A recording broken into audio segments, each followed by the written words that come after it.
Bet. Okay. Hey everyone. Hey everyone. Welcome to Day of Debates. There's 85 people in here. Thank you guys for being here. We really appreciate it. If you could, please tap and like the live and share it out to anybody who's like a debate fanatic. Welcome to like the final round of the Day of Debates Professional Debate League tournament. So it's the PDL tournament, basically. We really appreciate your guys' support. This is a tournament that we're hosting to basically sort of try to start like a professional league of debaters. And today somebody will be walking away with $300 cash if they win this round. Today we got Divinityy versus Kayj on ethical egoism is true. And they're debating to see if they're going to win the entire tournament. In regards to the debate today, if you have any extra spare change, please gift the debaters first. They're here debating, gift the judges. We really appreciate them for being here debating and judging. And, if you have any extra change, gift the host, which is me, Kylo, and AR. We both have worked really hard to organize this and really hard to make the graphics for each round. Troy is here. I'm sorry. I got okay. Oh no, you're good. We got the Troyer, so we're gonna have the Troyer up. Good. But also, if you can't gift, we totally understand. Times are hard right now. We just appreciate you guys being here and watching and just being in the room, supporting these debates, commenting under the videos, sharing it with your friends. We genuinely really appreciate you guys. We can't do it without you. We can't do what we do without people watching, sending gifts. The gifts do help. We take the Tik-Tok money and reinvest it into like this project that we're doing, and we reinvest it into like our individual projects. So thank you guys for being here. And with that, we're going to start the final round of the Day of Debates PDL, Professional Debate League Tournament. And after this, there will be more tournaments. There will be more events. And we are ecstatic and happy to edit those videos, put it on YouTube, and get it to you guys and do what we do. So with that, the format is going to be, I think, 7-minute openers, 3 rounds of 5-minute cross-examinations, and 3-minute closers. So what? 7 minutes cross. Oh, 7-minute cross? 7-minute opener, 7-minute cross? The chat. Yep. 3 7-minute.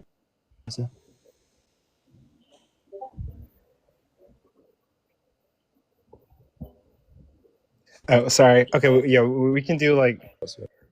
Yeah, we can do 5-minute openers and then 7-minute cross-examinations and then like 3-minute closers. I mean, I'd rather have a longer whatever, bro. That's fine. No, we already discussed it in the chat, in the group chat. We discussed that it's gonna be 7 minutes. No, okay. I know. It's just like we lost like 30 minutes of time. No, it's fine. All right, let's go. Okay, so we can do 7-minute openers, 7-minute cross exams, and then like 3-minute closers. We can do that. Or hear me out. 7-minute openers, 5-minute crosses. Does that work? No, we already agreed with 7. We already agreed. But we agreed to that before you took 30 minutes. Yeah, okay, that's what I'm saying. Like me and Kayj both want to do 5-minute cross. Okay, so how do we move forward? So what are we gonna? Wait, Kayj. 7-minute opener, 5-minute cross. And then we're not gonna listen to anything you have to say. That's what we're gonna do. Yeah, that's good. Okay, sounds good. Awesome. Okay, 7-minute openers, 5-minute crosses. Yep. Okay, cool. So who's the affirmative? Okay. So who's the affirmative here? Is it gonna? It says it. It's Divinityy. Oh, oops, my bad. Okay, so Divinityy, you're gonna get 7 minutes, and I will start it whenever you say your first word. Is there like a counter on the TikTok? Is that what's gonna be? Yeah, I'm gonna put a counter on you once you start. Okay, ready? 3, 2, 1. Hey guys, I'm Prophet Divinityy. My name is Liam.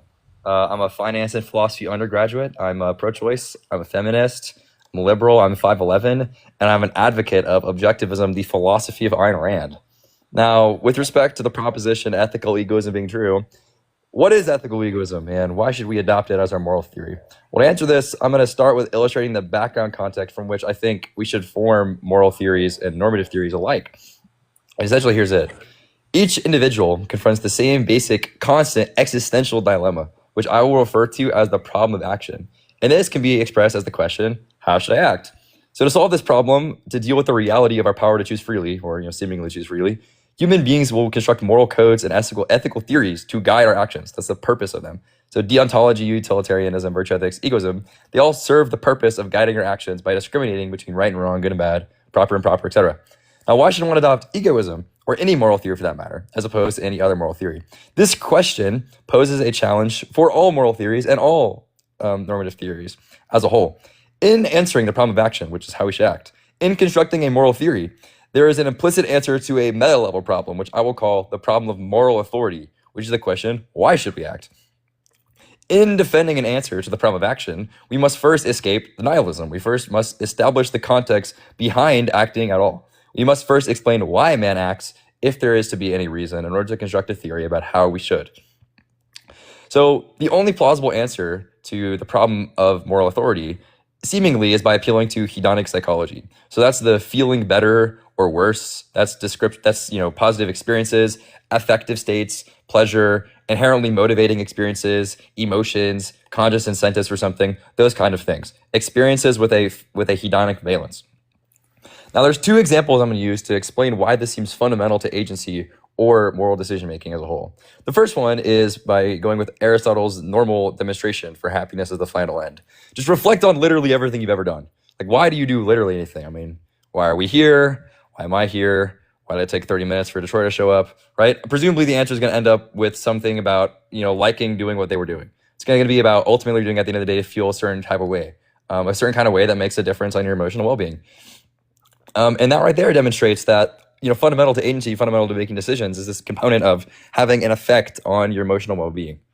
The second way to demonstrate this necessity of agency is to do the opposite, and that's to think about an unfeeling thing. I mean, just try to conceive for a moment an agent that feels nothing. Nothing makes any difference to their hedonic psychology.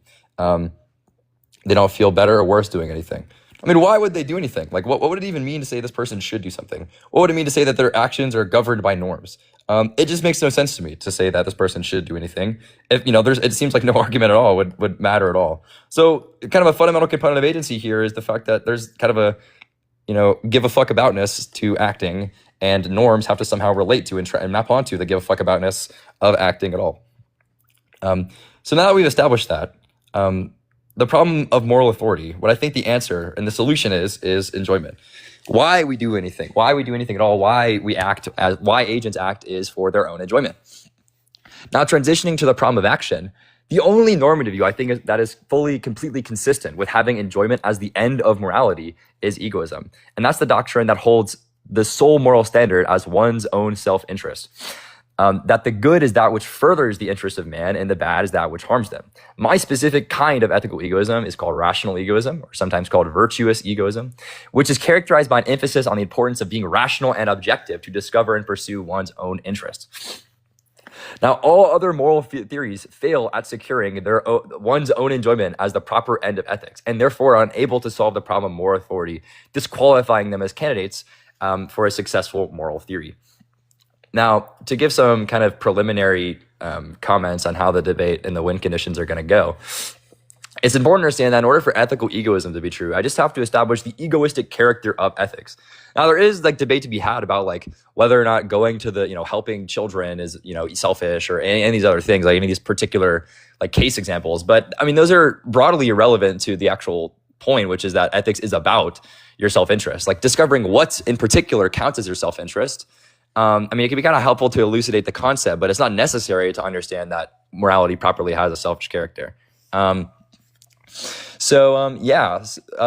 reductios through case examples will not succeed for those two reasons. One of them being that the argument for egoism that I've laid out is grounded in the very nature of agency and moral decision making. So intuition pumps, or attempted counterexamples where you just stipulate something being good or bad, are just necessarily going to have less credence than the egoism hypothesis, because the case for egoism is going to be untouched, right? And secondly, the reason why those kinds of reductio stuff that won't work is because the accommodation of the counterexamples is procedurally less important than having a kind of coinciding with the meta-ethical requirements you just laid out, with the requirements of agency and the problem of moral authority. So we should judge and adopt normative views based on their ability to account for the problems relative to their procedural significance. And of course, the most important procedural problem is accounting for the problem of moral authority. So you shouldn't allow the interlocutor to kind of like stipulate cases and then be like, oh, explain this, when it's actually kind of irrelevant to procedurally the most important thing. Yeah, essentially that's it. Another, theoretical advantage of egoism is that, given that moral codes and ethical theories have a functional purpose, which is guiding action, an advantage that egoism has over alternative moral theories is that it's practical and it is something that, very clearly relates to guiding your life. I mean, if you think about some of these more detached theories like deontology, or like this really immense utility, like, really immense, like rigorous, demanding process like utilitarianism requires, it's very impersonal, it's very impractical at times, and it's often unclear on the actual guidance in your day-to-day life. Whereas egoism is like very clear. It's about your day-to-day life. It's about like going to work. It's about who you should be dating. It's about what you should spend with your time. And the other theories are it's kind of hard to determine what to do with this theory. So looking forward to this debate. Thanks so much, Day of Debates moderators. Thanks so much, my interlocutor and my judges. Yeah, thanks. Thank you for your opening statement, and that will conclude your opening statement with about 10 seconds on the clock. Kayj, you're going to go next with a 7-minute opener. It will start whenever you say your first word. Yeah, right. So what's up today? My name is Kavan. That's my actual name, by the way. I figure we get that out there considering my lovely wife put that in the chat. Whatever, moving forward. So today we're debating this like idiosyncratic view that some person named Ayn Rand created a while ago, a school of philosophy, particularly the normative theory. Right? Keep in mind the normative theory, right? The proposition is ethical egoism is true. All right, so we're debating whether rational egoism more particularly, right, and that's going to be synonymous with ethical egoism in this case, is just the claim that all moral reasons are grounded solely in self-interest. Now, she has very idiosyncratic notions of all these terms, which will constantly get brought up in the debate, right? So let's just get clear. Let's just step back for a second and talk about all the win conditions of this debate relative to my position. My win condition for this debate is just to show that his normative theory, right, rational egoism, is false, or at least very plausibly false, right? Because it's either inconsistent or fails to account for the full meaning of moral language, which either deontic or evaluative, so on and so forth, right? And to do this, right, to sufficiate this win condition is just going to be consistent of 3 main arguments, right? So I have 3. One is the argument from conflict, the argument from altruism, and the semantic gap argument. So I'll lay them out formally. And they'll all be explained further in crosses and so on and so forth, right? So premise 1 for the argument of altruism is if egoism is true, supererogation is false. Supererogation is true, so, egoism is false, right? The second argument is going to be the argument from conflict, right? So if objective egoism is true, or rational egoism is true, then moral and prudential reasons are necessarily identical. It is possible that moral and prudential reasons conflict. If it's possible that they conflict and they cannot necessarily be identical, therefore, rational egoism is false. The third and most interesting argument on my view, right, is the semantic gap argument, right? So my interlocutor, right, has to answer this one particularly. So premise 1 is if the rational egoist, more particularly the objectivist moral naturalism is true, right, moral predicates refer to natural properties, right? That's just their view. It is possible to have coherent moral discourse about supernatural agents where no natural properties obtain. Right? And if moral language applies meaningfully without natural properties, it cannot be identical to them. The first conclusion that is moral predicates are not reducible, and then the second tertiary argument for that is if moral properties are not reducible, then rational egoism is false. Now, all 3 of these arguments, right, sufficiate the win condition, given they just show that the normative thesis here, right, is false. Now, the interlocutor that I have is going to want to pivot to all of the meta-ethics or the epistemology here. None of those things are relevant. All we're analyzing here in the scope of the debate, simply put, is just that rational egoism as a normative theory is false, right? So what's important here to note is, insofar as evaluating this theory, there's sort of 2 things that a good normative thesis does, right? 1, it accounts for all or most usages or plausible usages of moral language, right? And 2, it accounts for instances where agent acts, right? He, in his opening, mentioned the problems. I'll mention the very same thing, right, about the problem of authority, right? Excuse me, right? And then the problem of how you should act, right? The how I should act and why I should act that way. Well, if your normative theory does not account for why people do act that way or provide explanation for that, then that seems pretty good reason that this view isn't sufficiating its claim here. So what I'll end off with is just that my interlocutor need respond to each and every argument and sub-arguments for this views, because these three constitutive facts, right, these three constitutive arguments, not only dispel with how somebody should act on their view, but also why they act that way on the objectivist view. So let's get into it and move on to crosses. That's the opener. Okay. Thank you for your opener. And with that, you had about 3 minutes on the clock. So now we're going to move into cross-examination, round one. Divinity, you're going to get 5 minutes, and it starts whenever you say your first word. Okay, awesome. Okay, yeah. So let's really quickly let's start with the altruism argument. So you said if super irrigation, yeah, just give me the altruism argument. Something about like super irrigation conflicting with egoism. Yeah, if egoism is true, then supererogation is false. And then can you define supererogation? A case where an action is commendable, right, but not required. What do you mean by commendable? That which it is good to do. So if an action is good and by required, what's the modality for that? Sorry, what? What's the modality for required? Just that it would be like a moral modality. It's just that you should do. I mean, it. trivially, if something's good, then it's required under moral modality, right? Well, under the objective, what it means to be good, right? Under your semantics, like what are the conditions for something being required under moral modality, if not something being good? Okay, so you're asking on the argument semantics or my personal meta-ethics semantics? The semantics required for your argument. Yeah, all that's required is that supererogation is just a case where something is deontically not. No, that's not my question. My question was, you said there's a distinction between supererogatory actions and morally required actions. But by moral requirement, the modality there is good, right? Like presumably something is morally required if some action is good, right? Well, yeah, so what I mean by good there is the objectivist sense, just to say you have a duty to do it. But supererogation is something for which is good in an evaluative sense. But by duty, do you mean something being good? No. So, for example, is the proposition if something is good, then you have a duty to do it? Is that true under the semantics of your argument? No, the argument is just if somebody. We'll just extrapolate the view, right? We'll just extrapolate these semantics. If somebody has prudential reason for doing something, then they can. If somebody has. That's the conflict argument. We're talking about the altruism. I'm talking about what egoism is. Egoism, at least as Rand defines selfishness here. Okay, this is kind of relevant here. So the point here is you're saying there's supererogatory actions, which in your view is an action which is good but not morally required. No, well, I already told you I'm correcting that. It's an action for which is deontically commendable, right? They have a duty to do. Okay, hold on, pause. So I just want to clarify. We're backtracking what you said the definition of supererogatory was. Yeah, I just said that 10 seconds ago. Look, when I'm in. Hold on. Yeah. So when you say so you said something is supererogatory if it's deontically commendable? No, something is supererogatory if it's not deontically required. It is commendable, but not required. By deontically required, that means what? You do not, by deontically required, you have a duty to do it. And by duty there, you mean what? You just have by duty means in a case where you have some conditional, right, you should do it. What is that? So when you say have some conditional, do you mean like the conditional? Yeah, like the example is just if I'm. I don't want an example. I want the conditions by which something is good under your view. So you're saying under duty, right? View. No. Well, in your semantics, you say duty here. What is meant by duty? I told you it's meant by duty. No, you didn't. Okay, maybe tell me again. What do you think duty means there? Yeah, you have an obligation. There's an obligation at present. And by obligation there, the semantics is what? Okay, I'm sorry. What was this? You asked me first to define. Just what's the semantics for obligation? The question you're answering is what's the semantics for obligation? Yeah, I understand I'm trying to understand how this is relevant. Okay, you can understand that on your cross. What's the semantics for obligation?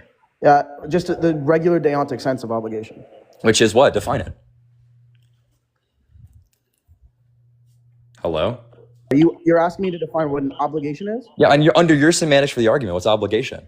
Yeah, they just have a commitment. That's all I mean. By commitment there, what does that mean? By commitment, do you mean is good? Yeah, by commitment. When you say commitment, you mean what? Yeah, by commitment, I just mean bound to do something, right? And by bound there, do you mean it's good to do? No. What do you mean then?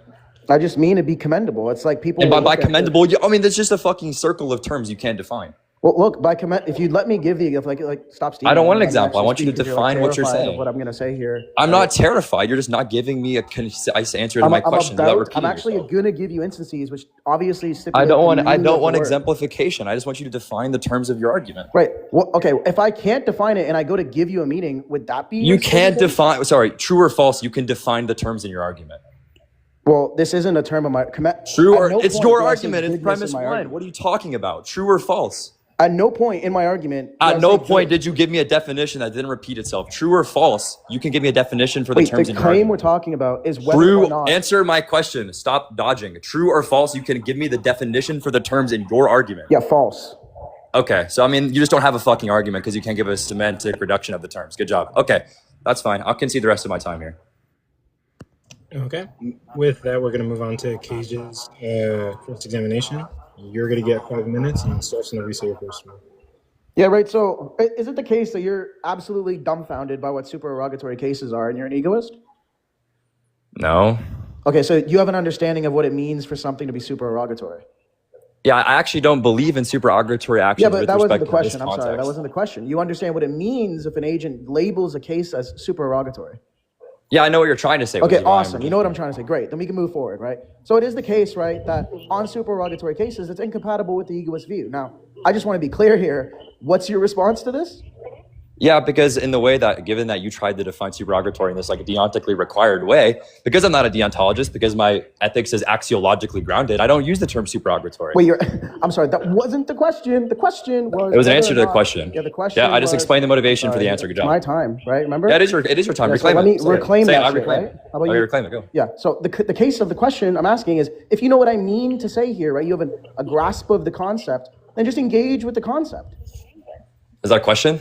Yeah, sorry, the question, right, implicit there. Good job. On supererogatory cases, do you believe them? Let's just get clear. Do you believe them to be compatible with Rand's... Holy shit, false premise. False premise. I don't actually believe, like, the term supererogatory. I don't believe in supererogatoriness. Like, I know what the functional role of calling something... What I'm asking is, do you know what it means?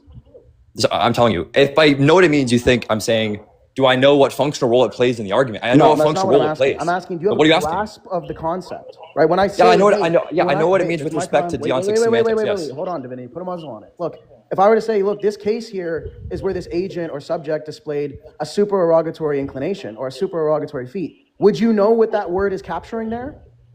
Yeah, I know what it means under my semantics. I don't know what it means under your semantics. Okay, awesome. Then insert yours if mine are too fucking woo. Well, under my semantics doesn't apply here, right? Oh, okay. What's the argument for that? What's the sort of reduction there?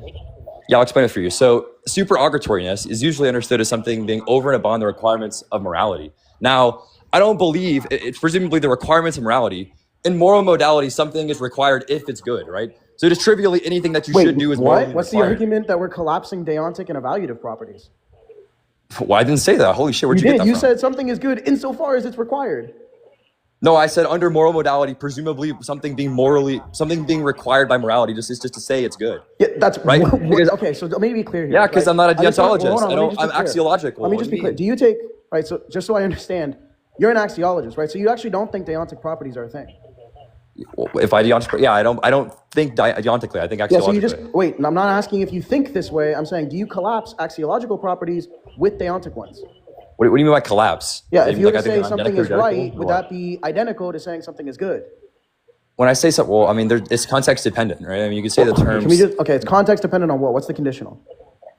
On the context? Holy shit, the antecedent being the context, what do you mean? No shit, the antecedent is the context. I'm asking for the... Do you want like an example? Well, I would accept ostensive things here. I don't think that's crazy. Yeah. Okay, yeah. So for example, if I looked at someone and they told me that they I don't know, they broke up with their girlfriend because their girlfriend's a trifling piece of shit, I would say, hey man, you did the right thing. And the term right there would mean the same thing as you did something good. And that would be to say you did what you should have done? Uh-huh. Yeah, so you're just erasing deontic language entirely and not addressing for the cases. Yeah, I'm not a deontologist. I just told you there's a distinction going on. on. Yeah, you just realize I'm not the view I said I'm arguing against. Yeah, no, what I'm asking here, Divinity. Right? My semantics are not deontic. What I'm asking here for is on the cases where there is, like, so when you reject the deontic evaluative thing, right, and I provide you a case where somebody did something supererogatory, which is just to say they did something over and above the bounds of morality. I don't grant that people... And everybody would call that good, but they wouldn't say they had an obligation to... I don't grant that. Oh, I'm sorry, you don't grant what? I'm not granting that people can do something supererogatory given the definition of the term. Okay, so you want like an argument for something being supererogatory? Yeah, because my point here is that if something's morally required, presumably that just means if something's required, You're just morality, redefining the terms such that they collapse. I got that. Right? Under what modality is it not required? Like, what do you mean? Yeah, I get that. You're just like, I understand the semantic illiteracy. I mean, if you can specify the modality, I mean, there's like moral modality, and like extra moral modality. I'll just give you a supplementary argument for the conditional, right? And that's just to say, if all moral, I'll give you the argument, right? I'll write it down, right? If all moral reasons are self-interested, then there are no genuine moral reasons to perform acts that don't serve one's own interest. But supererogatory acts are precisely the acts that go against self-interest. Therefore, if egoism is true, no supererogatory acts exist, which is just to support the conditional. Wait, what the fuck? Wait. Do you think that was modus tollens? Is that what you think that was? What? Well, inferential was that. Holy blunder. You don't even know what fucking inferential you are right now. You don't even know the inferential of the fucking argument you decided to construct on the fly. Wait, I literally just told you. Like, what? Okay. What did you didn't know? Okay, stop right there. We're moving into the second round of cross-examination. Divinity, you're going to get 5 minutes when you start your first bid. Yeah, okay, so I mean, I have to address all the arguments, so I'll just wrap up the last bit there with a comment, which is that the whole point is that the term supererogatory is to say you're going above and beyond the moral requirements. But for me, every time you analyze whatever the modality is for requirement, on moral modality, presumably the requirement is just being good. So I mean, like there's no such thing as like, you know, broadly that there is a supererogatory moral action, given that it's good, it would be morally required. Like that's just like saying there's like moral modality and extra moral modality, and it's just very unclear what exactly the line is there. And obviously, I don't think they've done any, at all the sufficient legwork to justify that such actions exist or what the modality is, and et cetera, et cetera. So I mean, you shouldn't even accept this kind of cases. But that's going to tell you the eventual. Anyway, so let's look at this argument from Conflict. You said if it is possible that there are moral and prudential reasons conflict, then egoism is false. Are you just missing you want me to just produce it because you missed the conditional?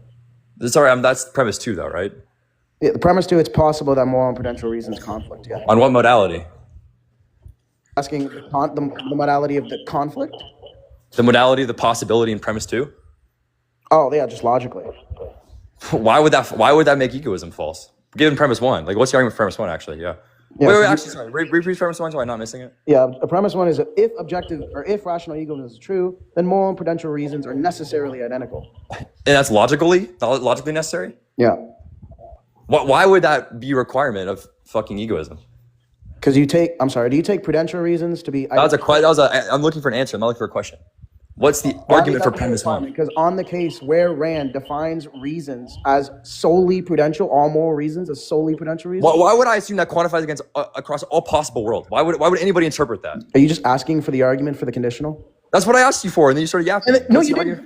No, you didn't. You asked me for the argument for the conditional, and what is the argument you stopped for premise before 1? Giving the argument. What is the argument for premise 1?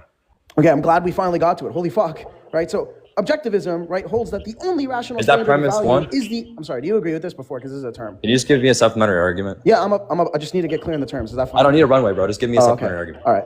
What one ought to do morally, which follows from the term I was about to tell you analytically, is just what promotes one's own rational self-interest prudentially. So therefore, if egoism is true, moral and prudential... What inferential was that? Wait, holy shit. Wait, sorry. What was the premise that justifies premise 1? Yeah, it's analytic. And I was about to give you the meaning of the word such that you'd understand it's analytically true. Okay, so your premise 1 is analytically true? No. In light of what term? Look, the definition of rational egoism is just to say that the only rational standard of value is one's own individual life and flourishing. Yes. Yeah. Why would you understand that with respect to all possible worlds? Because, well, I'm taking it respect. Why would anybody understand that Rand is making a quantification across every logically possible world when she says that? Insofar as she's an objective. Like when scientists say water is H2O, do you think they're quantifying against all logically possible worlds? Well, I think so, yeah, but that's not the point. You think that is the fucking point? I mean, you interpreted Ayn Rand as making a statement about every logically possible world. Well, yeah, you can look, even if you don't take it categorically, you can conditionalize it and say, insofar as somebody is a Randian objectivist, then it's the case that they hold that the only rational standard of value is an individual's own life and flourishing. Across all logically possible worlds? Yeah, with the conditional, yeah. Assuming they're objective, why would being an objectivist say that across all logically possible worlds? Because that's literally, look, what follows when I say I'm an objectivist, or when you say I'm an objectivist, right, which is just to say I'm psychotic, is also to say that I take it that the only standard of value is one that's rational and of an individual's own life and flourishing. Only with respect to what? Only with respect to what set? The set of all logically possible worlds, or with respect to the actual world? Well, you could quantify over both, presumably. Yeah, you're just the objective is just quantifying over the actual world. Good job. So, I mean, Wait, do you understand is that that? your claim? Because I don't take it that way. Yes. Ayn Rand is only talking about the actual world. If you read the fucking first thing, when she says she should do X, that's not a type of modal statement there. That's with respect. That's an evaluation of you with respect to the actual world, which is why when you go on Google with respect to the actual right now, world. Sorry, it's my cross. That's why when you go on Google, you type in what is objectivism, it will tell you it's Ayn Rand's philosophy for living on Earth. She's not making quantifications across every possible world. Is that a question? Why would you interpret it like that? I mean, do you have a single piece of evidence that you can quote to me right now that makes you think she's saying that? Yeah, if you just go into the... Sorry, that was a yes or no question. Do you have a single piece of evidence? Yeah, but you can quote me right now. So the answer is yes. Okay, quote it right now. Yeah, so if you go into the Ayn Rand lexicon and you just type in rational egoism. Just give me a quote. I'm not interested in your soliloquy. Yeah, give me a quote. Only rational standard of value is a man's own individual life and flourishing. Why would you understand only with respect to all logically possible worlds as opposed to just with respect to the actual? I actually take only there to be quantifying over the particular standard, not the modality there. I think she's why would you say that if there's a logically possible world like that? Because I think she's quiet on the modality. I think she's completely quiet on it. Then why would you make the fucking modality logical? Because that's a bigger defense for the claim. Okay, is it my time now? Okay, with that, we're moving up to Kayj's cross-examination. We'll start whenever you say your first word. Awesome. Yeah, so he kind of already moved on to the argument, right? So let's just get clear, right? If Ayn Rand's quiet on the matter, I could just make a weak contingent version of this, and the argument would still follow through. However, given Rand defines the term rational egoism in that way, that's just what it analytically means. So any given world wherein this thing is true, then that thing would follow, which means you can quantify over what somebody should or shouldn't do given this standard. You can conditionalize over possible worlds. I don't know why he thinks this is ridiculous, but look, do you want me to reevaluate the argument, or do you have an actual objection other than some type of nuh-uh? Yeah, with respect, okay, well, I mean, it's wrong to characterize it as a nuh-uh when you're like uncharitably interpreting what she says and strawmanning it. But yeah, with respect to you what's saying, the strawman? I just told you, she's not quantifying, when she says the only standard of value is man's life. That's not to say that the only standard of value across possible worlds is man's life. That's not what she's saying. Yeah, I take it that's not what she's explicitly saying. But yeah, that's not the implication of what she's saying. Right? Remember, but if you say rational egoism is this thing, right? You define it as the rational standard of value as an individual life and flourishing, blah blah blah blah gibberish, and then you quantify where you say if this standard is true, then you should do this given particular instances that would hold across possible worlds. And why it's not a straw man? Hold on. Gives a modal account. Right? False. Over modally, that's false. Fine. That's false. Wait, she gives a modal account? What is it? No, what I'm saying is false. Okay, is well, that that's not false, right? So let's get on to I'm telling you what's false. Sorry, I said that's false and you continue to speak. What's false is when she says egoism is true. That's just saying that in all possible worlds, egoism is true. She's not saying that. Which is why in all possible worlds, it's not required that the moral reasons and the prudential reasons. Wait, do you think that this argument is saying that irrational egoism, like I'm granting that necessarily egoism is true here? No. Premise 2 that you had in your argument in order to make, it's like modus tollens, yes? Premise 2 is, well... It's modus tollens, that's the inferential. The argument is modus tollens, and premise 2 is a denial of the consequent, presumably, right? Yes, yeah, and the second premise is that it is possible for moral and prudential reasons to conflict.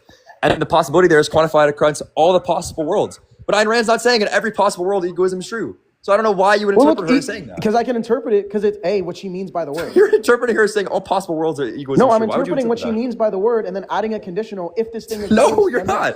Ayn Rand is not saying that across all possible worlds. I know. Look. Let's be clear here. I understand that she's not adding some type of necessity case here, but what she is saying is that necessarily moral and prudential reasons are identical. Now, what necessary with respect to logical modality?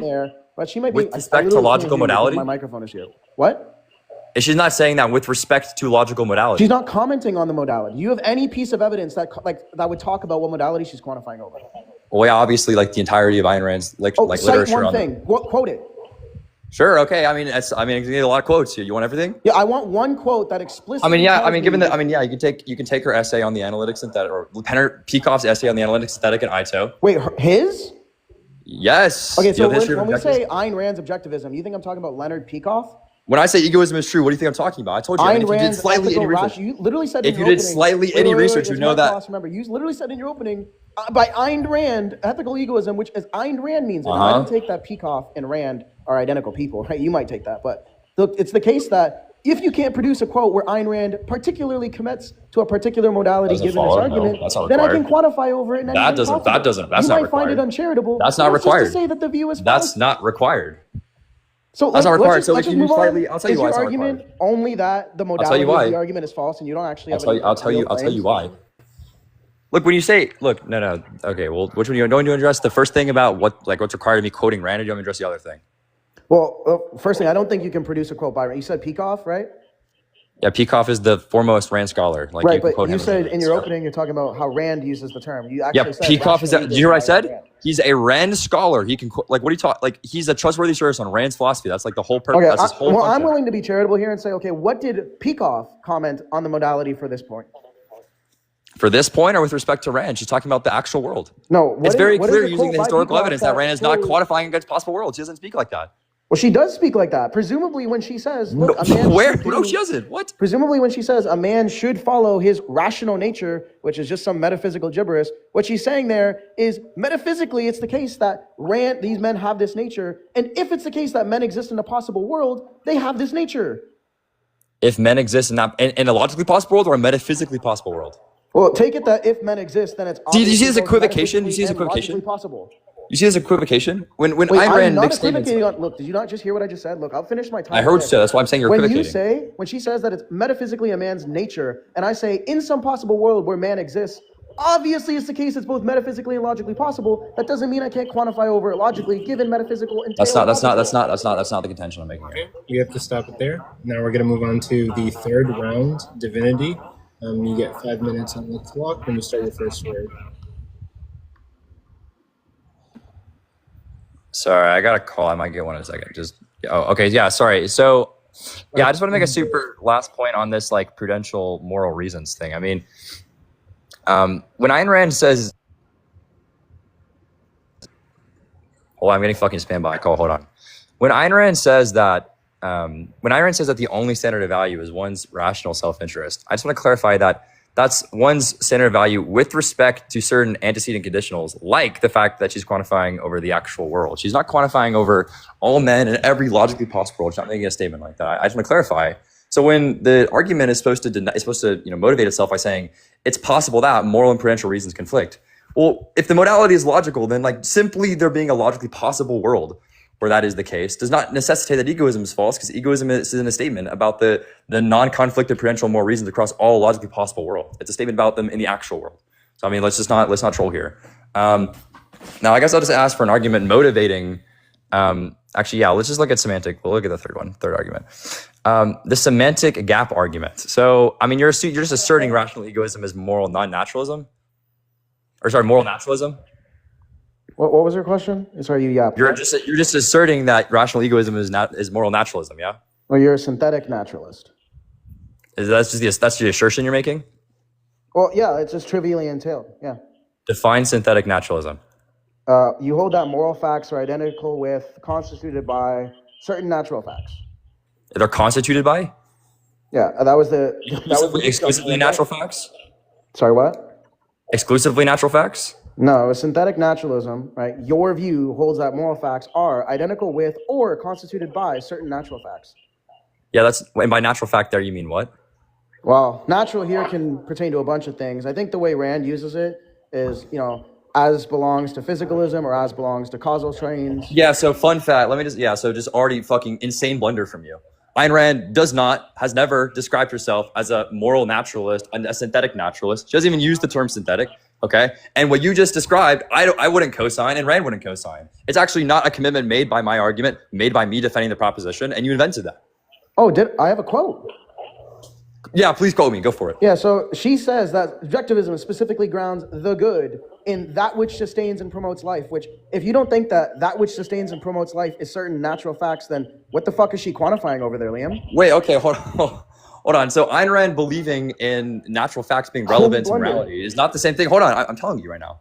Ayn Rand believes that goodness specifically is a kind of relationship that an agent, right, a conscious, evaluative agent, has to natural facts. That's not to say that has to natural facts. Whether it is, it's not. It doesn't. Hold on. You said it was identical to a natural fact. No, I didn't. That's not identical to a natural fact. Also, calm down. Given your semantics for the term natural, Ayn Rand wouldn't co-sign something like physicalism or anything like that. Is there a question here? Yeah, I'm telling you right now, she wouldn't co-sign. Are commands a question? Holy fuck! I didn't say I was commanding you, moron. I'm telling you right now as a point, and you're gonna respond. Lock the fuck in. Okay, so here's what I actually said. Oh, and now you're buttering. Sorry, ceasing my time. Holy shit, stop. Look, when you say that Ayn Rand commits herself to moral naturalism, that's just not true. She's not making a claim about morality being reducible to, what did you say? She said natural means physical. Is that what you said? What? No. What did you say natural meant? I said it's something about physicalism. Something about, what the fuck does that mean? Sorry, just give me the necessary sufficient conditions for something to be natural. Well, look, on her view, clearly what she means. Is that necessary or sufficient? Yeah, by natural, they mean have some causal closure. On her view, particularly her view. Okay, sure. Okay, sorry. If natural just means is causally within the causal closure, sure. Okay, then what's the motivation for? Sorry, let me look at this argument again. I think close. What's the argument? Sorry, you said if non-natural language is coherent, then egoism is false. What the fuck? No. That's what you said. You said if No, non-natural moral language is coherent, then egoism is false. No, I didn't. Do you want me to deliver the argument? Is that deliver the argument. I'm sorry, what? I didn't hear you. What did you? I didn't hear you.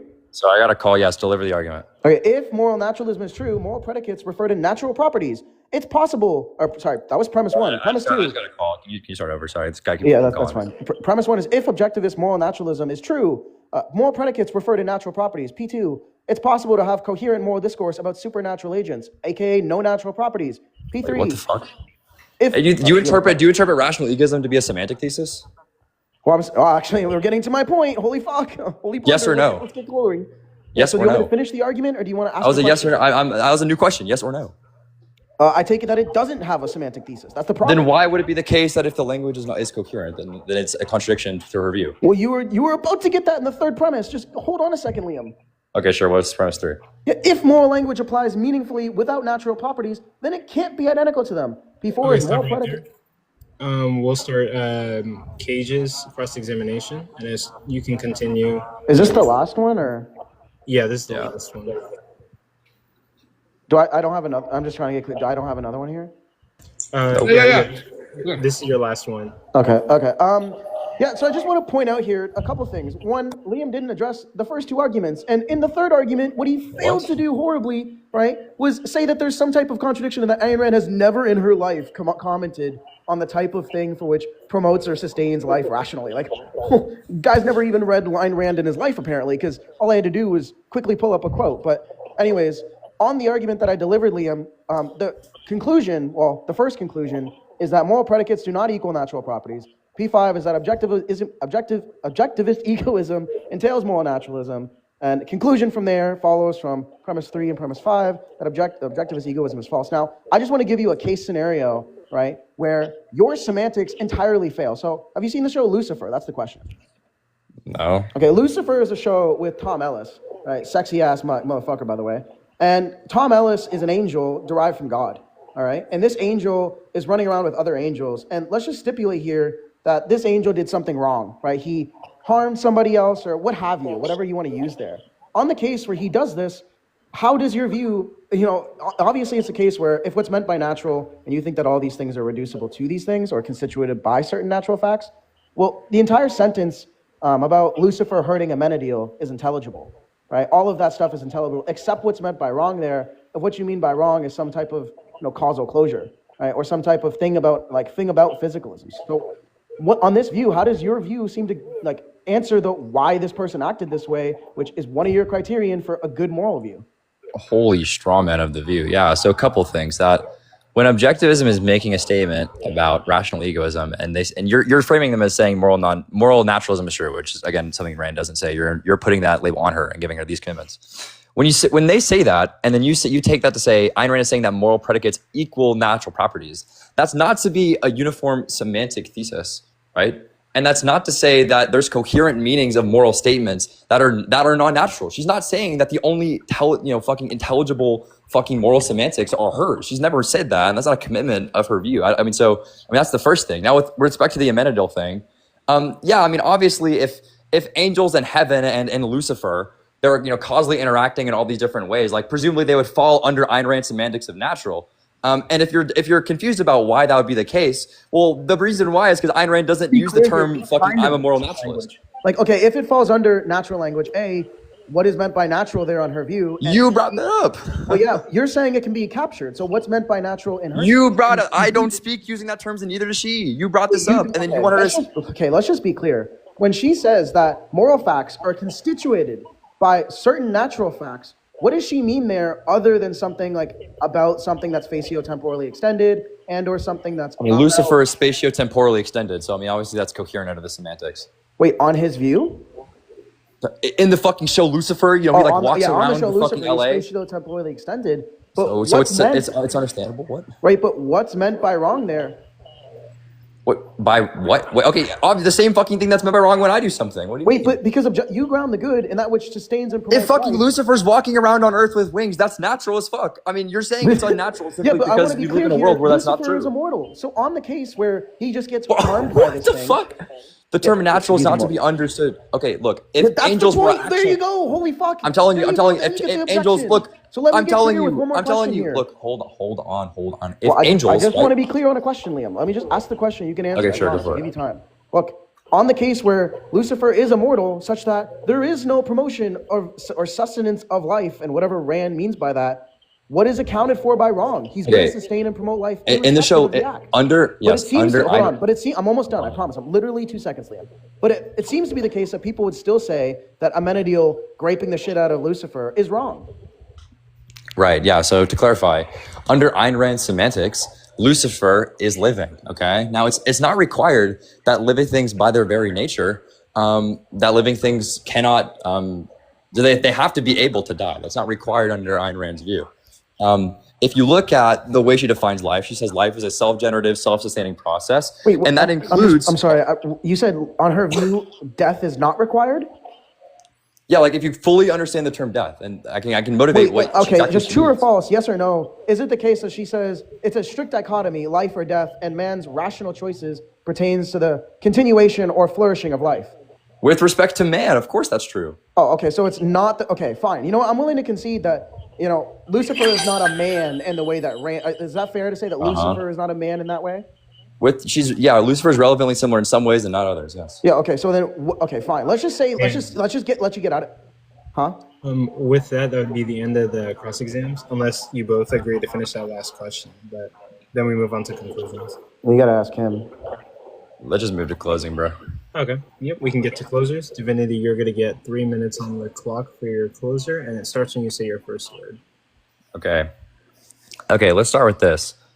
Do not let this person evade the fact that in my opening, I gave explicitly the procedure by which you should evaluate a normative theory. And I said specifically that you should evaluate the merits of a moral theory procedurally based on how it addresses certain concerns ranked in terms of importance. Now, I established that the most important concern of an ethical theory is being able to be consistent with the question about why to act. Now, there is literally zero pushback from Kayj on this. And because he concedes this point, he's conceding that procedurally answering the problem of moral authority is the most important thing that an ethical theory has to do.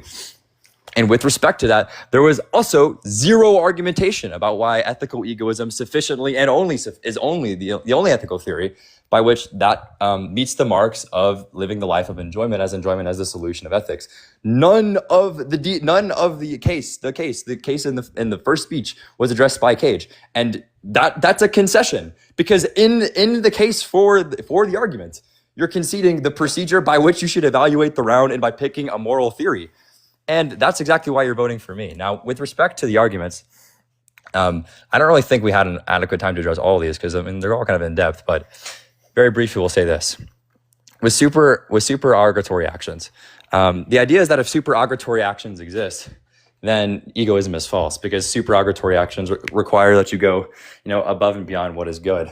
But the whole point here is that the semantics for the term good are understood deontically when you're using supererogatory actions. And I just wouldn't grant that there are supererogatory things with respect to the egoist semantics. The egoist semantics is not that there are not supererogatory actions. They're not deontically supererogatory actions. Is that there's not supererogatory actions with respect to egoism and egoism's moral modality. And so that's not a reductive, that somehow doesn't make the view impossible. It also, again, doesn't challenge the premise of the argument, which is procedurally more important in judging an ethical theory. With respect to the conflicts thing, when Ayn Rand says that the only standard for evaluating ethics is man's rational self-interest, that's quantifying over men in the actual world. And so it's not true that in some possible world, if men somehow exist in some way, that the moral prudential reasons conflict, that egoism is false. That's not true. There's also not a sufficient motivation for that premise, and obviously you can't just invent motivation. I mean, you just can't just invent motivation. There's still a burden to prove that I don't think is adequately met to defend all these premises. You can't just like throw them out. And I don't think like time constraints should be a motivation for you to accept that. They didn't really motivate those premises. And then lastly, with the semantic gap argument, I mean, the whole thing is that Ayn Rand doesn't use these terms. These terms are being imposed on by Kayj. Ayn Rand doesn't co-sign them. And then given the terms he imposed on them, he gives Ayn Rand obligations that she doesn't have to meet, never co-signed, and that the view just doesn't, remain silent on. So I don't think that affects the round. I don't think any of the arguments go through. And even if they did, they don't attack the actual primary thing that would win you the round, which is attacking the argument I gave in the opening. Okay. And with that, that's going to be Divinity's close. Thank you for that. Kayj, you're going to get 3 minutes, and it starts when you say your first word.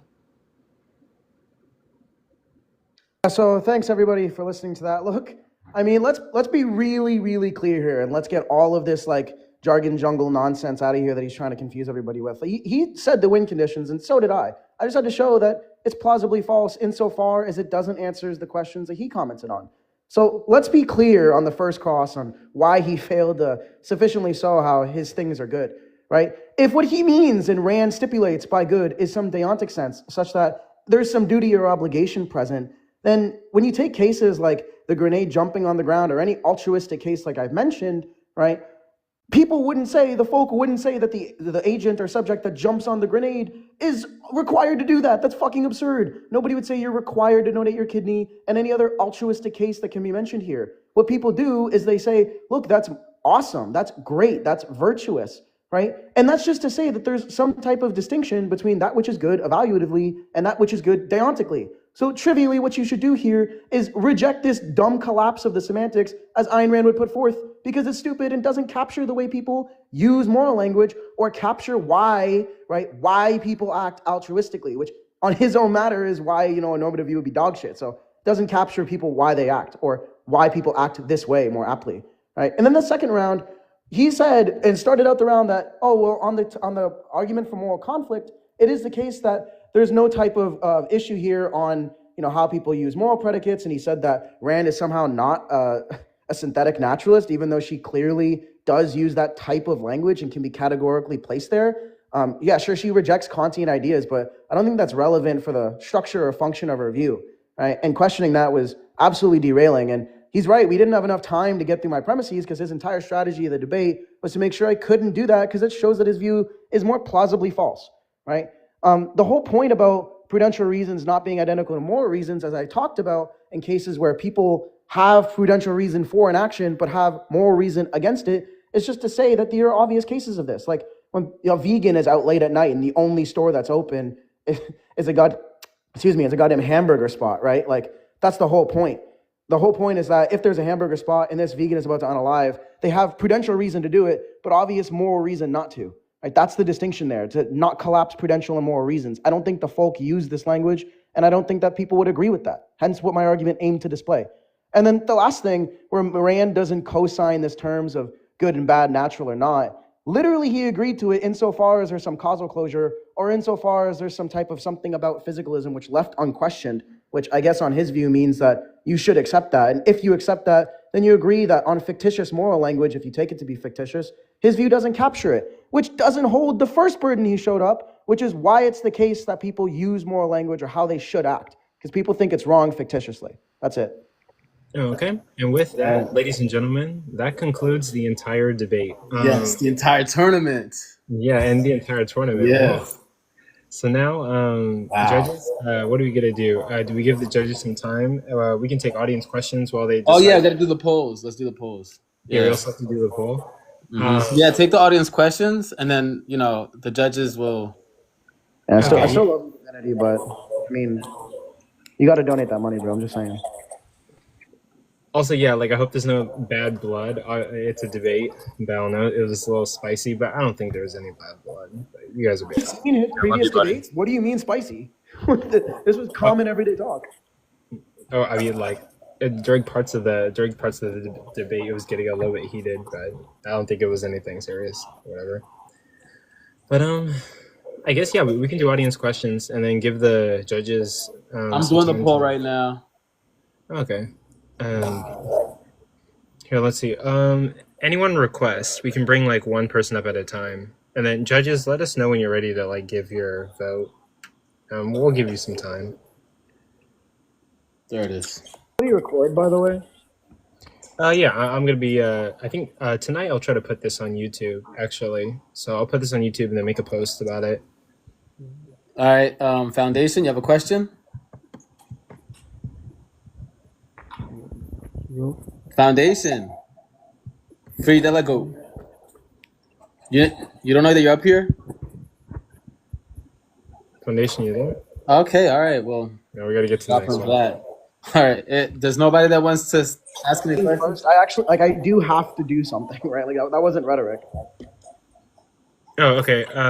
Judges, are you ready? Are you doing good? Oh, okay, guys. Yeah. Maybe the judges first. Location. Good stuff, guys. Love to see it. Think there was. I'm gonna fucking wipe out this whole panel if we don't get judges first. Yeah. Come on, let's get judges. Okay. Yeah. Let's do judges, and we'll Okay, get mute to up Duber, and then we'll get the judges going first. Start with Friction. Okay. Yeah, Rick. Sorry, can you hear me? Yeah, we can hear you. Yeah, very good debate. Thanks, Kayj and Liam for doing it, and everyone for taking part, and the hosts for doing everything. This has been interesting. So I did take some notes here. Do want to cover it? Try not to be too long, but it probably will be long. So, yeah, it seems to me that Liam's main argument in favor of the ethical egoist view was the point about moral authority and what explains why we should do these things or why we'd be motivated to do them and how it ties in with our actual psychology, that sort of thing. And that was decent. I didn't think there was much direct engagement with that really at all from the opponent, but Kayj referred to focus on his own arguments, which was fine, but I would have liked to see more engagement with that particular point, the issue of motivation, moral authority. Although his point about how particular cases or other considerations don't undermine the view, I didn't really get that at all. Of course, we can have competing considerations here. We have one argument in support of the view based on this consideration that we want a view to satisfy, but there might be other considerations which point strongly against it, or even more strongly against it. Now, you might think that's not the case, but it wasn't clear to me why that would be in this case, but whatever. And then when it came to Kayj's opening, I was going to skip some things, but whatever. He briefly went over the three main arguments he was going to focus on. The first one was the kind of altruism supererogation argument, basically on ethical egoism. If there's no cases where something is good in a value sense, but not morally required, not something that you should do, morally speaking. But there are things, there are supererogatory actions like that. And he gave some examples, or alleged examples anyway, and focused on them a bit later as well. And so that incompatibility there undermines ethical egoism. And then the second case being where, and it's sort of a similar thing, but the conflict argument where moral and prudential reasons can conflict, where you can, it's plausible to say that there are things that you should do, but your prudential reasons point in a different direction, or vice versa. And then which if true, that shows that some moral and prudential reasons don't align, assuming prudential reasons are understood in the way that ethical egoist is understanding of moral reasons here. And then the final argument was a semantic gap argument. So on ethical egoism, moral predicates refer to natural properties, but they don't have to. This is I understood this as a kind of open question argument. When we use these terms, as we understand them, we could, for all we know, apply to things apart from natural things. And if we're claiming that as a matter of identity, they do pick up natural things, then, that would undermine that view. Now, in the first cross, there's a focus on this first argument, and Liam spent a lot of time trying to get clarity on certain terms, like required think he was asking for the modality there, but if I recall correctly, the term required only came up with respect to something being morally required, which just means it's something you should do, something that you're. Now, you might, as he did, ask for further analysis of that. It's not. I don't think Kayj. Well, he was able to give a few related or synonymous terms like you should do or you have to do morally or something like that. Or at one point he said commendable, but he shouldn't have said that because that's not necessarily required. But he wasn't able to give any further or deeper semantic analysis at that point. It's not clear to me that would be required, but anyway, that cross was sort of wasted a bit on that, I think. But anyway, when we got into the next cross, they started talking about, well, does he believe in supererogation? Does Liam believe in it? Or does it collapse at the deontic and evaluative? I thought this was fair. I actually thought this was a pretty good point. That was a more interesting cross. And when it came to F cross 2, there they discussed the argument concerning the possibility that prudential moral reasons conflict. And this was interesting. I mean, so I think on this topic, I think both people got some things right and both people got some things wrong. So I'll comment, although what they in fact got wrong is less important to the judgment of the debate, but I'll comment on it quickly anyway. It seemed to me that Kayj's argument here presumed that Rand's thesis was an analytic one, that all that it means for something to be good or that you should do something is that, well, it satisfies certain self-interested concerns, whatever. But as far as I know, that's not what she says. It's not a claim about what the terms mean. It's a claim about, well, what they in fact pick out in the world, and not claiming that there's also that semantic thesis as well. So Liam didn't really point this out, I don't think, although later he did say something about how it's not a semantic thesis, but didn't really tie it back to that. But as I understand it, it's not a semantic thesis. However, that's not to say that it doesn't support the modal claim. And the fact that she doesn't talk in modal terms or quantify over possible worlds in this way does not show that a plausible consequence of her view is the stronger modal claim, which I actually think it is, right? If her view is that these things just are this, that in fact it's an identity claim, and we understand identity claims to be at least metaphysically necessary, you might question whether identity claims are true identity claims are logically necessary. I thought the logical necessity was a bit strange. It makes more sense if we're speaking against an analytic view, right? But it's not that, then it doesn't really apply. If we're claiming that they're identical, then possibly that says what would it mean to say that they're identical, but only like contingently so? I mean, there's some people who hold that view, but it's very controversial. I think it would be a plausible consequence. Now, Kayj could have drawn that out further or made a sort of point like that. Didn't. So some missed points there. But again, Liam could have focused more on, at that point, the fact that it's not an analytic claim, but his focus on saying that she doesn't speak or quantify over possible worlds, I think, sort of missing the point. But both in some ways got some things right, but missed things or got something wrong on that issue. I think ultimately the argument sort of survives the issues that were raised. In fact, and as part of the debate, has kind of got muddied and would have taken more time to actually work through. And then for Nick cross 2, let's see. There was this question that was raised more about whether Rand defines the term in that way.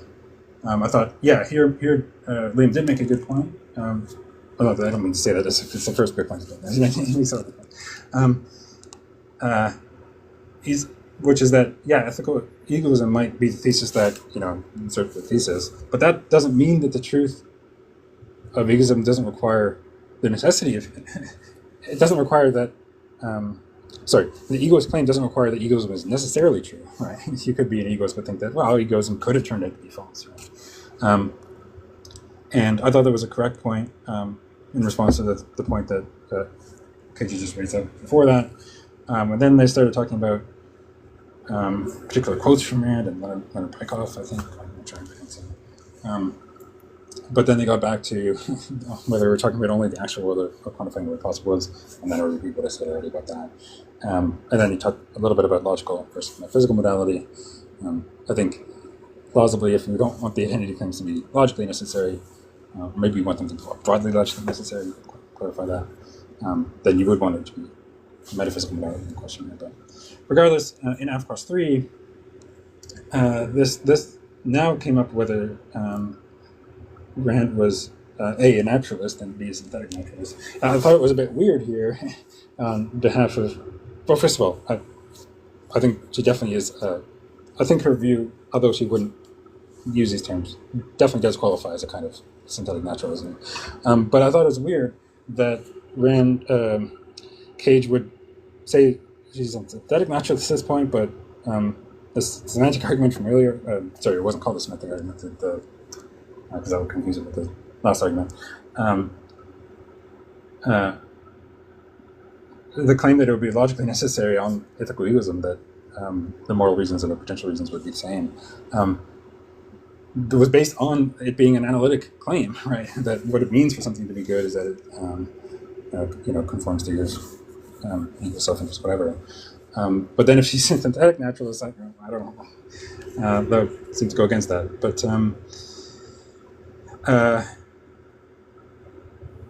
yeah, so then there was a discussion about the semantics there. I think it's pretty clear that, as a matter of fact, as Kayj pointed a little bit, we're talking about the moral as a function of the biological, yada yada.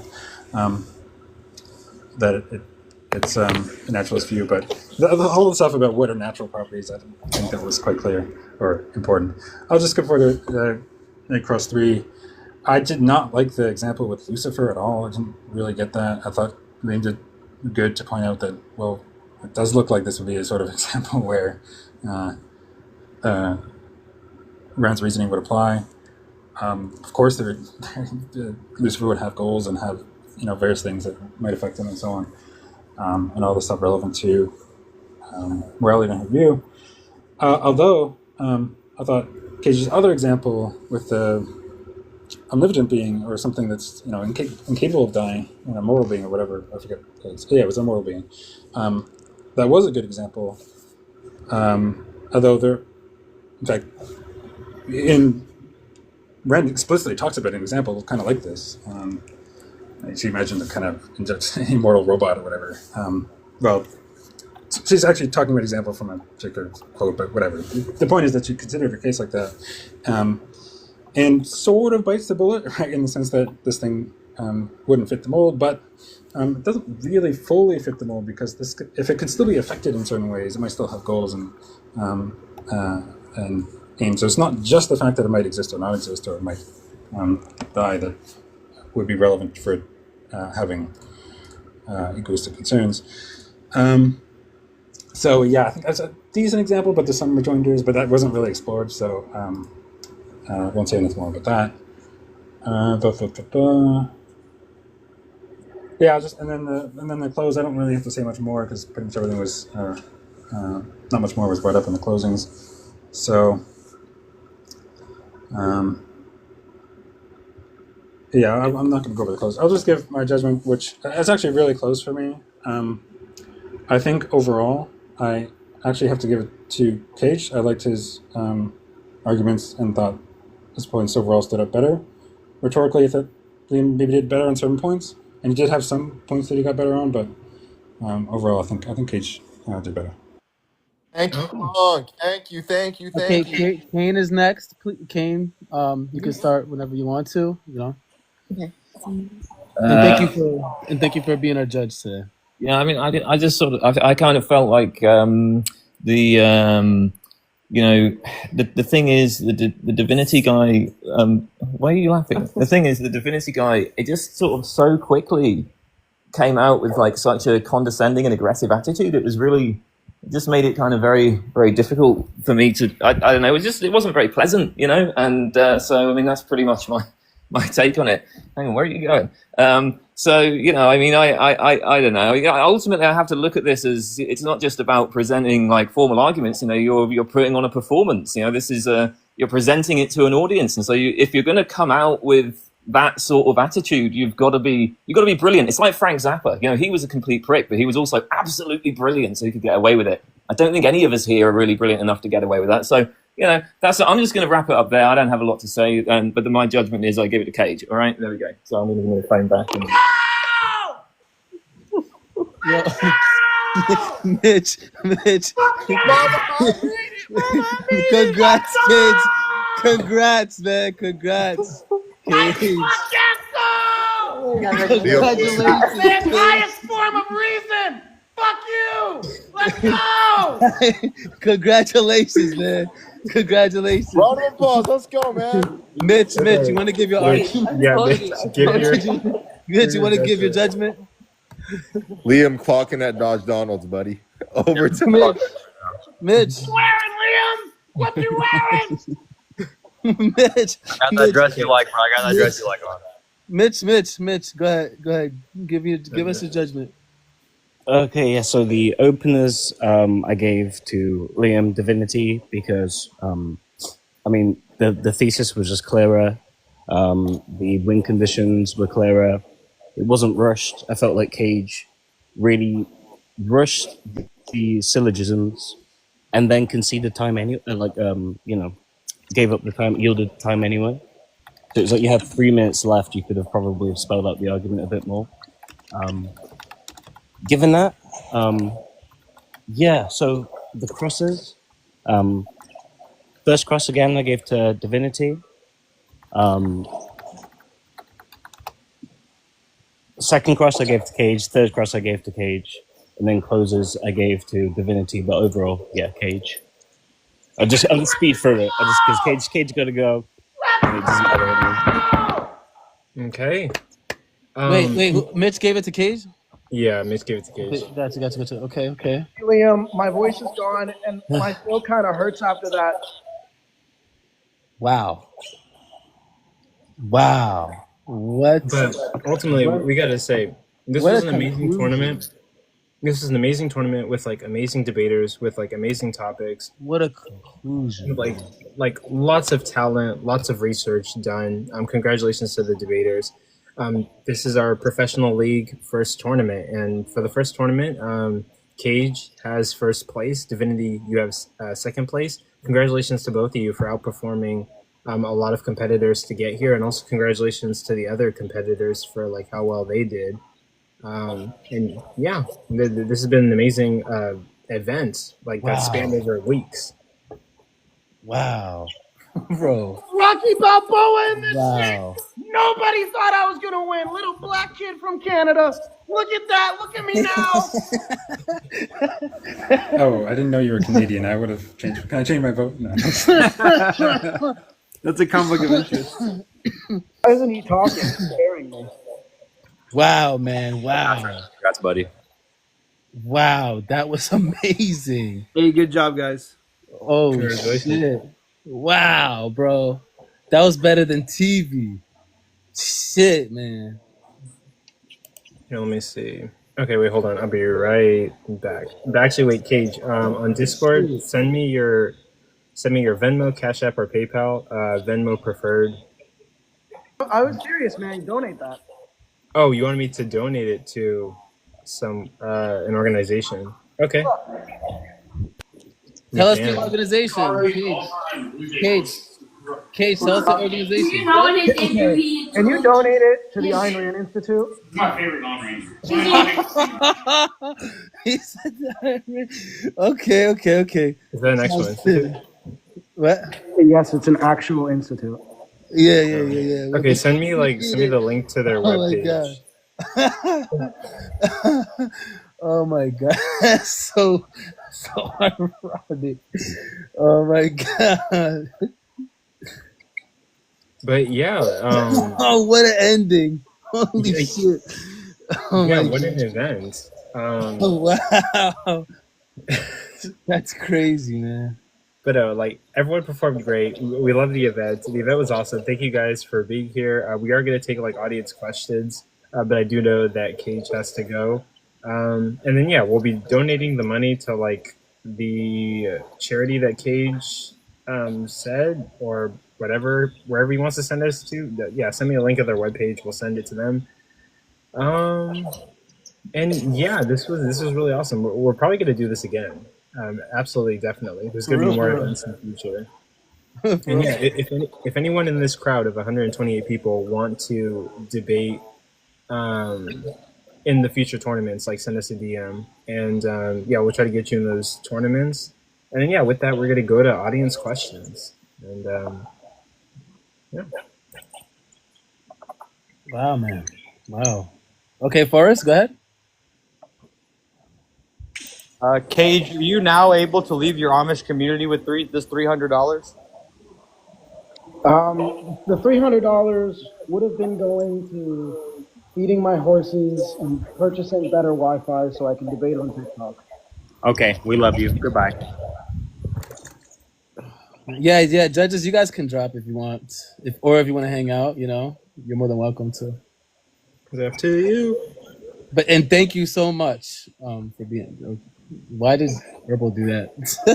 Thank you guys for being here. We really appreciate it, especially Kane, especially Friction, and thank you, Mitch. Yeah, thank you guys really for being our judges. We appreciate Kayj, come back here, buddy. You want a post-game interview? I'm doing for life. I thought I was losing. All my life you won, Twin. Let's go. Yo, you're the underdog, man. How does it feel to be victorious, bro? Everybody was hating on you. Bro, everybody. How does it feel? I went on Discord and joined with like Jack and a bunch of people. They were flaming the fuck out of me for 3 hours straight. I couldn't show my face. What do you have to say to everyone who doubted you, man? Let's hear it. All of you, I did it. Nobody believes me, not a single motherfucker. I agree. W Canadian. That's crazy. No, Liam, don't run away now, buddy. Come back. You have to clock in at Dodge Donald, man. Question? Yeah, I already got my uniform on, bro. Oh, man.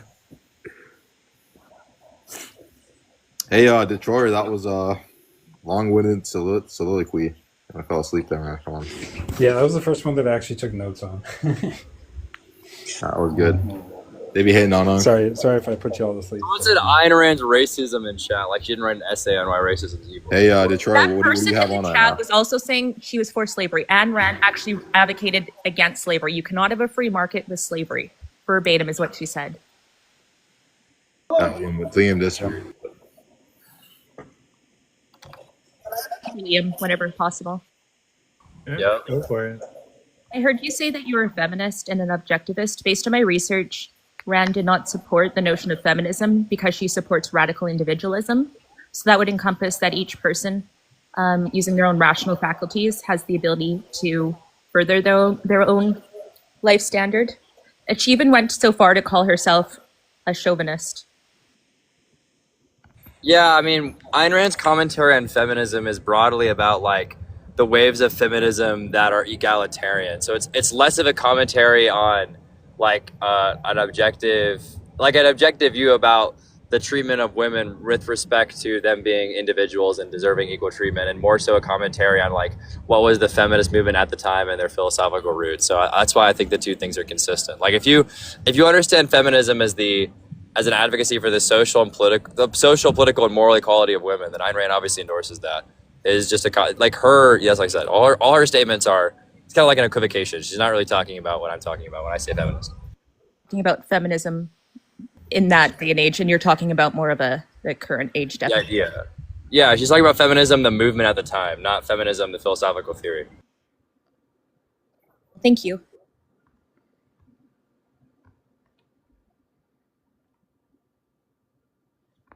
Okay, and with that, I can't even answer questions. My voice is gone. Who wants to go next? Can you give one more let's go, please? If my voice rocks, none of you better clip it. All right? Just gotta channel my rational talos. Kayj, wait a second. You stupid bitch! I was mid-inhale. No, fuck you. You're not getting any more. No. We ruined it. Okay, like This is an idea for Robbie Rob, but me, like, I'm totally fine to donate it to. Well, okay, Jesus, this is gonna sound bad, but he was saying, I can't say this. Never mind. No, just say. Wait, just want to just invite Robbie up? Yeah, Robbie, come up. Robbie, you want to come up? Yeah. Kayj, do it. Supposed to do what? Yeah. Okay, well, just to preface this last one, Liam is a jargon jaguar, right? Bro, you use more jargon than me. You use more jargon than me. Yeah, I don't think this one's not even introduced all the analytic terms. Like what? Yeah. For reference, I reached out to Don Marks, and Don Marks said, "Look, I'm best friends with Liam. I don't think you're gonna win, but because I'm interested in helping the intellectually impoverished, I'll give you my best direction." And yeah, I as soon as you said supererogatory, I knew that Don Marks had his fucking fingers all inside of you, because every time I talk to him, these are like kind of his objections.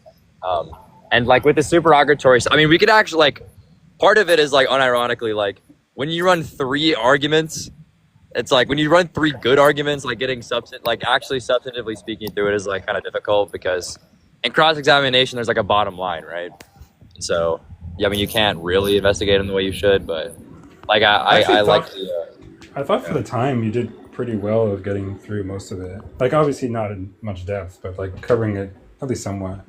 That's the thing, because I want to, with respect to the supererogatory stuff, like I mean, I can explain to you, like, I think the term supererogatory can apply, but like with respect to like more specified context.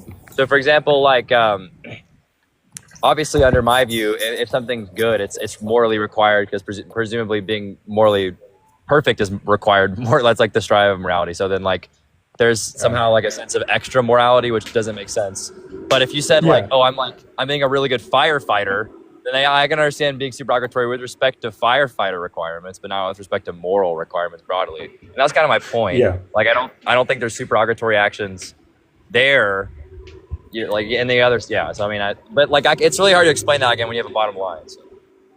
Right, but so that is one reply, right? It's just to say, it's a matter of like, you know, how the terms are used. The good is just what you should do, and vice versa, right?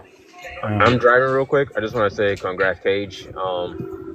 You actually did very well. Didn't expect that, so just want to say that to you, Kayj. You fucking bet against me at every turn, you dumb bitch. Fucking second round, third round, fourth round. It was fake as fuck. You were actively levying your financial commitment against me. What are you saying, Troyer? Yeah. I mean, this is a move. I know Jack does this, right? Where he talks about, well, the good just is the action guiding norm. So it doesn't really make sense to say that it's something that's good to do, but not that you should do, right? Or not that you're morally required to do. And yeah, then it just comes down to, I think that's a broadly semantic question. Like when we use these terms in everyday discourse and when we think in these terms and so on, like, is it just that the good is what you should do and vice versa? Or could they come apart? I actually think in a matter of normal discourse, they do come apart, but that wasn't, that's where you want to go there, I think. Yeah, I mean, another thing too is when I think people say the term supererogatory, it's less about it not being a requirement of morality, but more so like not something expected of the culture you live in.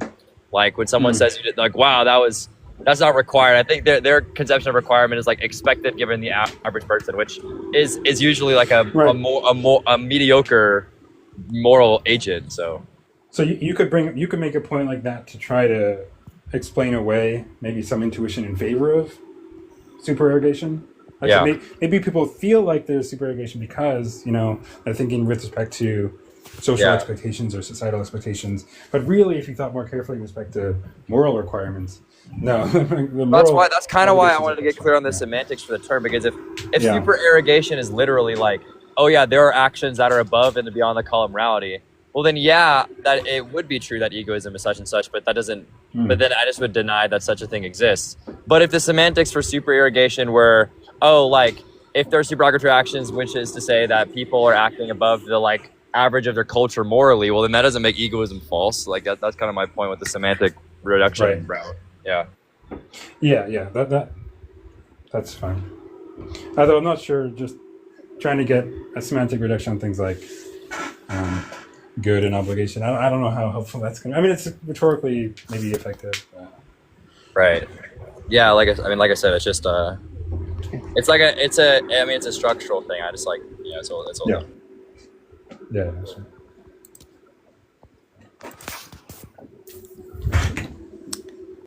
But any more questions? Yeah. Kayj, are you still planning on retiring from TikTok? Oh shit. Bro was like already preparing his loss and shit. Yeah, if it's not clear, Kayj won. I see the comments to keep asking. I don't know why they keep asking. Yeah, Kayj won. Who won? Who won? Kayj. I did. Kayj. Oh, okay. You gotta go, but Kayj, congrats, buddy. You did really good. Oh, is he gone? Oh. Yeah. Okay. Fuck that guy, bro. That piece of shit. No, I'm kidding. Divinity, bro. He's on as fuck. Did you sack so because of the bet you had against you? No, he was just naked. Well, what you don't understand is that I Is this actually an put insider that. What you don't understand is that given that he was the underdog and that the yields for the betting would be higher, I actually bet on him, and then I actually threw it around. Oh, that's crazy.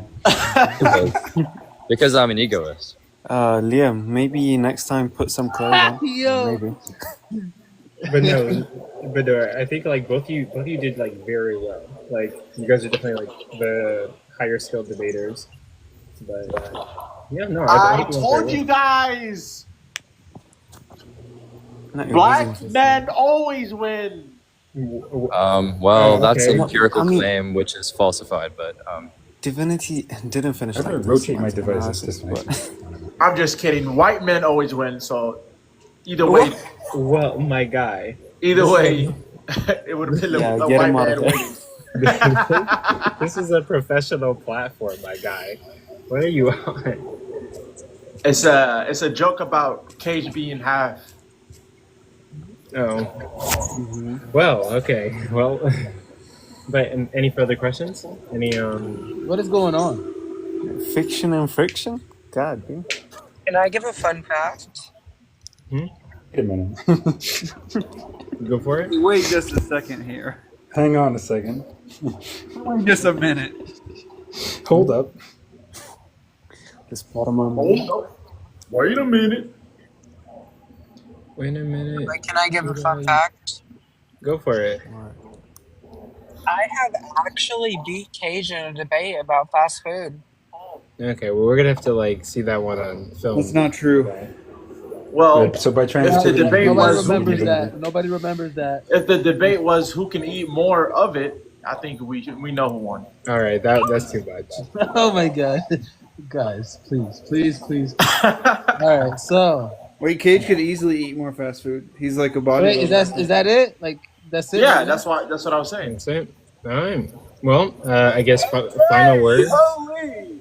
Final words. Thank you guys for being here. Thank you guys for following this tournament for the last 5 weeks. We really appreciate it, right?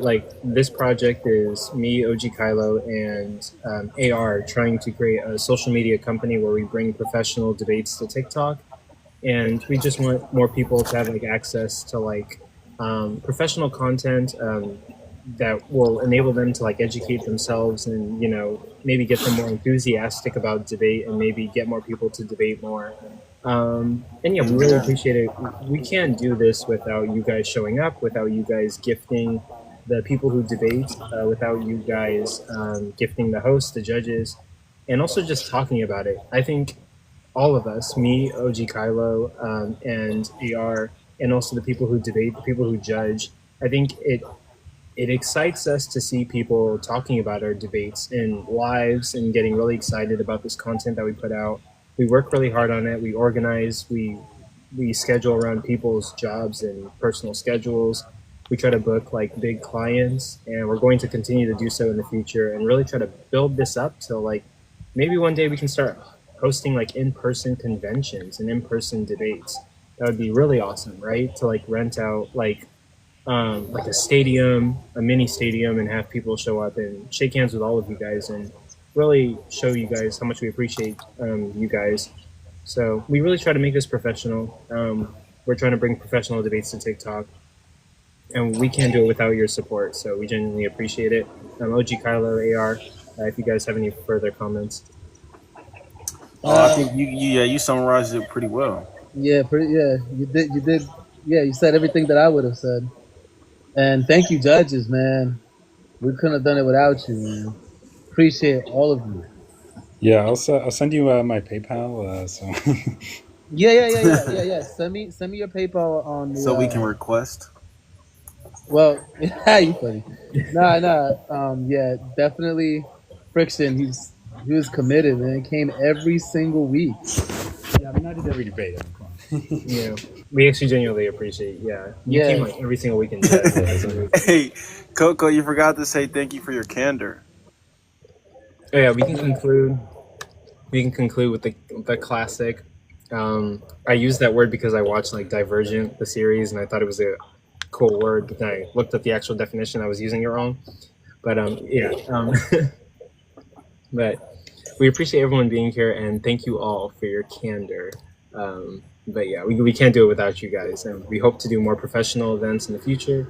And again, yeah, the goal is to host like in-person events and shake each and every single one of your hands and tell you guys thank you, and try to see if we can repay you guys for your support. And yeah, we can't do this without you, and we put our content out there and you guys like it, so we appreciate that. Yeah. Awesome. All right. Thank you. By the way, I say PayPal because we don't have in Canada, we don't have like Venmo or some of those other ones that you have in the States. Gotcha. Yeah, that's fine. Yeah, we'll do the PayPal. Yeah. With that, yeah, we can call it a night, and then yeah, I'll edit it and I'll post it tonight, and yeah. All right. Good final. Yeah, that was really good. Wow, man. Wow. All right. Yeah.